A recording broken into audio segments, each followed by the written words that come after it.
bibigyan ko kayo ng isang box na hopya para may pangmerienda kayo. Salamat daw. Mga kababayan, binigyan natin ng hopya.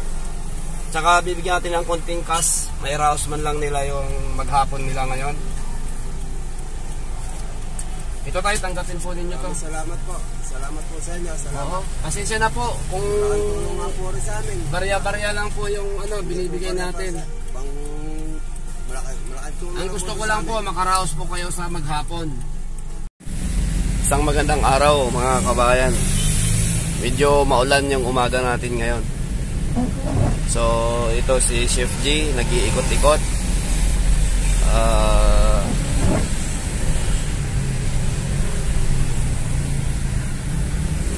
Para maghanap ng mga taong deserving matulungan. Kahit konting halaga ay maakutan natin. At least mga kababayan, mayroon tayong nadaanan. Parang dito na sila nakatira sa gilid ng kalsada. Oo.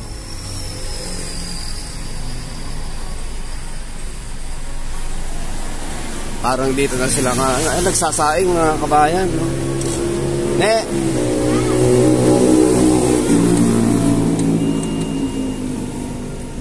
Diyan. Kausapin natin mga kabayan, try natin. Tay, anong ginagawa niyo dyan? Malakal po. Diyan na kayo nakatira? Nakita ko kasi nagsasaing kayo eh. Wala po kami bahay. Wala kayong bahay. Kung saan kayo abutin ng gabi, doon na kayo matutulog. Okay lang po ba may video po ako? May camera? So, ano anak nyo? Kawawa naman yung bata kung saan kayo na abutan ng gabi. Nasaan ang asawa nyo? Wala po asawa. Nasa Maynila po ng asawa. Nagwalay po kami ng 2013 pa. Lapit po kayo na po. Tapos siguro na po kami. 2013, nandito na kayo. Pagala-gala. Walang bahay. Wawa naman po kayo. So, ano sinasaing nyo? Kanin? Wala po. Mga kabayan, hindi ko maipakita yung kasi nadaanan lang po namin dito sa National Highway. Nagsasaing po sila at kung ayon kay tatay, kung saan sila abutin ng gabi, doon na po sila natutulog. Tay, kami po pala yung mga vlogger, mga charity vlogger. Ngayon, naghahanap ako ng mga taong pwedeng tulungan sa kalsada. Kahit paano, maabutan ng kahit konti. O di kaya, pangkain man lang. Kahit man lang may raos nyo yung isang araw, at least nakatulong kami ng konti sa inyo. Diba? Isa naman, wala ka tayong gagawin para, matulong kahit man lang sa maliit na paraan. Maraming salamat. So yung anak nyo hindi nag-aaral? Hindi nag-aaral. Gusto ko lang nga pong dali sa DSWD. DSWD. Pwede naman po yun. Dumulog po kayo sa munisipyo, tapos na-transfer po nila kayo sa DSWD. Dito po sa lugar na to, meron po dito. I-try nyo po kasi kawawa po sa kalye po natutulog. Tama po. Tumutulong po sa amin dito. Magwawalis po dito. Nagwawalis. Sabi, pinupuntahan daw kami dito, hindi naman kami matching po. Hindi naman makakal po kami kasi. Mas maganda po kung kayo na po yung sumadya doon sa DSWD para po yung bata maprotektahan po. Kasi pag yung bata dito sa kalye nakalagi, natutulog, delikado po Babae pa po naman. Hindi ako masyadong itutuloy sa gabi. So kung saan kayo, kahit saan na lang kayo nagsasaing, may dala kayong gamit. Paano po pag umulan? May dala lang po akong cellophane. Tatakot po sa kanya. Pero wala na po kayong asawa. Wala po, matagal na po kami wala. Nagkasawa na nga po doon. Pumunta ako na. Kawawa naman po yung bata.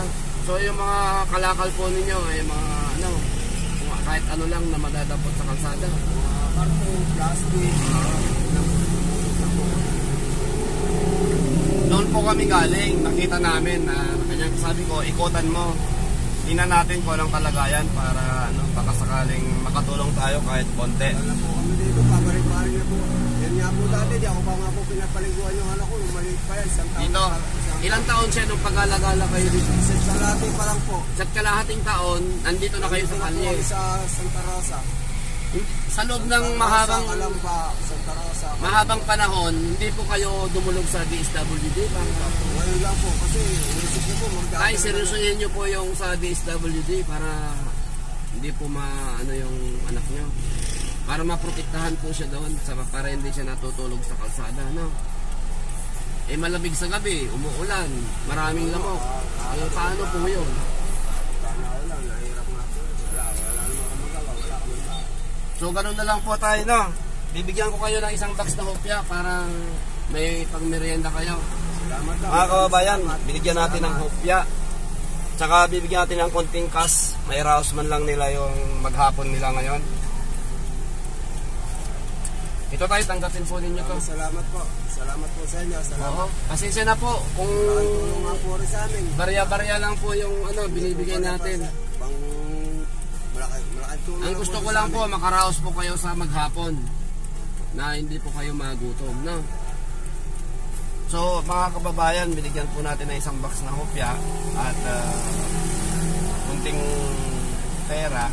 May raos man lang po nila yung maghapon nila. So, mga kababayan, sa mga subscriber natin dyan, sana po patuloy po tayong sumubaybay at sana po suportahan po natin ang channel Chef G po at magandang araw po sa inyong lahat.